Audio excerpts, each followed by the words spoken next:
안녕하세요. 종로학원 국어강사 양선입니다. 오늘은 고등학교 1학년 첫 번째 국어 내신을 준비하는 데 있어서 필요한 것들 또 알아둬야 될 것들을 정리해 보려고 해요.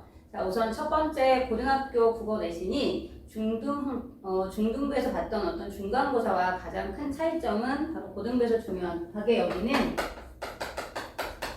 내신과 수능의 관계일 것 같아요.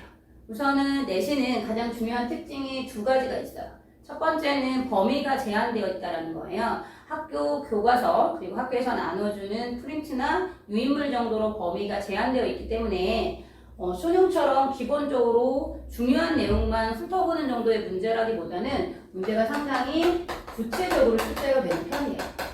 그래서 흔히들 내신을 준비하면 우리에게 필요한 건 암기라고 이해하고 있는 것들이 아마 대부분의 고1 학생들일 것 같아요.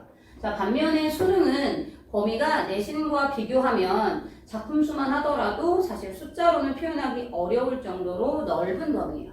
그래서 수능은 어느 정도 이해력을 좀 바탕으로 하고 그 다음에 내신 같은 경우는 제한된 범위에 있는 정보들을 암기한다고 이해하는 것이 대부분의 학생들의 생각이에요. 그런데 우리가 고1 중간고사를 준비할 때 사실 이 오해는 좀 풀고 가야 될 것 같아요. 사실 내신에서 다루는 작품들은 실제로 수능 모의고사나 수능에서도 실제로 출제가 될 만큼 관련성이 높기도 하고요. 무엇보다도 수능은 작품을 기준으로 말하면 주제 위주로 출제되는 경우가 많아요. 당연히 내신에서 다루는 작품들도 수능에서 다루는 모든 문제를 함께 다루는 편이에요. 다만 수능보다는 범위가 적고 제한되어 있기 때문에 수능에서 묻는 것보다 더 자세한 내용들이 조금 추가되는 정도거든요. 그래서 사실 실제 수능식의 문제를 접근하는 방법이나 또는 수능식 문제를 준비하지 않은 경우에는 내신에서도 높은 점수를 유지하기 어렵다고 이해하시면 되고, 무엇보다도 제시된 구체적 정보들을 암기하는 수준으로는 풀기 어려운 문제들이 많이 출제되는 편이에요. 지필고사는 학교별 차이가 있긴 하지만 대부분 70%를 보고 그 중에서 서술형 문제도 마찬가지로 70%의 지필 중에 30%가 포함되어 있는 경우가 대부분이거든요. 그래서 객관식 문제부터 마찬가지로 서술형 문제까지 대부분은 수능을 기반으로 하는 문제들이 최근에 대부분의 학교들에서 늘어나고 있는 추세예요.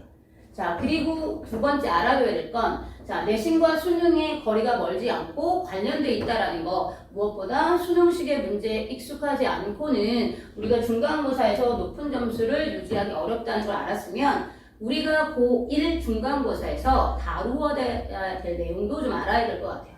전반적으로 학교별 출판사가 차이가 나긴 하지만 11개 출판사가 모두 1학기 중간고사에서 문법하고 문학을 기본으로 해요. 우선 문법은 음운과 음운 변동 그리고 한글 맞춤법 세 영역을 중간고사 범위에서 보는 학교들이 대부분이고요. 문학의 경우에는 1학년 교과서들이 지금 들어가 있는 내용들을 보면 시나 소설같이 문학의 갈래들을 구분하고 그 갈래들의 특징들을 정의하는 것들을 기본 바탕으로 하고 있어요. 그래서 적어도 중간고사에서 높은 점수를 맞으려면 문법에서 제한하고 있는 음운과 음운 변동 그리고 문학의 갈래별 특징을 사전에 미리 어느 정도 선행을 하셔야 학교 수업을 진행하는 동안 제시될 수 있는 나머지 수행평가 점수에서도 사실 점수를 깎이지 않을 수 있고, 그리고 문법의 영역은 음운하고 음운 변동이 나오고 한글 맞춤법이 함께 나오는데 사실 문법은 중학교 때 여러분들이 배운 내용과 큰 차이가 없어요. 단지 학생들이 문법을 어려워하는 이유를 몇 가지로 정리를 하면 첫 번째 사용되고 있는 단어들이에요. 자, 문법에서 사용되는 단어들은 학생들이 암기라고 생각하는 것처럼 기본적인 범위가 정해져 있는 건 사실이지만 고등학교 문법은 수능에 기출됐던 문제들을 함께 가져오기 때문에 무엇보다 해당하는 음운 변동과 관련이 없는 단어들이 많이 나와요. 자, 선생님이 실제 사례를 들어주면 우리 시험 범위는 음운이나 음운 변동이지만 음운을 정확하게 구분하기 위해서 실질 형태소라든가 형식 형태소와 같이 실제 음운과는 다른 범위의 문법적인 용어들이 상당히 많이 사용되거든요. 마찬가지로 문학도 우리가 배우는 갈래는 시 시나 소설, 희곡 같은 부분들이 대부분 중간고사에 출제되는 범위인데 내가 활용하고 있는 갈래별 특징 이외에도 문학에서 사용하는 다양한 개념어들에서 실수하는 경우가 상당히 많이 있어요. 물론 문학 작품에서 개념만큼 어려운 것들이 다른 작품들하고 연계되는 것도 함께 들어가거든요. 그래서 여러분들이 중간고사에서 높은 점수를 맞는데 자신이 문제가 되는 부분들을 미리 정리를 한번 해두셔야 문제 푸는데 높은 점수를 얻을 수 있을 거예요.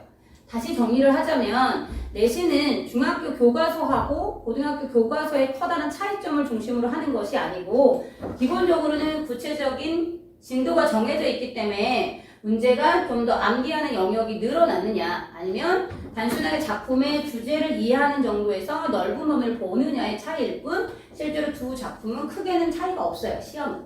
마찬가지로 1학기 중간고사의 주된 범위에 해당되는 문법하고 문학에서 우리가 문법을 어렵게 보는 이유는 해당하는 시험 범위 외적인 용어들이 많이 나오기 때문에 사전에 해당하는 단원이 아니라 문법과 관련된 기본 개념들을 한꺼번에 같이 정리해야 된다는 거. 마찬가지로 문학에서 출제가 되는 것, 작품이나 또는 내용들도 중학교하고 커다란 차이를 일으킨다기보다는 수능을 염두에 두고 다른 작품과의 연계가 높다라는 거예요. 그리고 실제로 시험을 봤을 때 학생들이 실수하는 몇 가지 이유를 덧붙이자면, 자, 우리가 문학이나 문법을 충분히 내용을 숙지하고 준비를 했다 하더라도 현장에 가서 시험을 보다 보면 서술형 문제가 출제가 되고 그 다음에 객관식 문제가 출제가 됐을 때 실수하는 유형이 다소 좀 차이가 있어요. 서술형의 경우에는 답안지를 작성하는 조건들을 제시하게 되는데 앞서 문법에서 언급한 것처럼 조건을 설정하는 단어들이 문법 용어들이에요. 예를 들어서 실질 형태소를 사용해서 또는 명사를 사용해서 답안지를 작성한다라고 하는 조건들이 붙어서 답을 모르고 있다기보다는 답안지 작성할 때 필요한 단어들의 조건을 못 맞추는 경우가 상당히 많고요.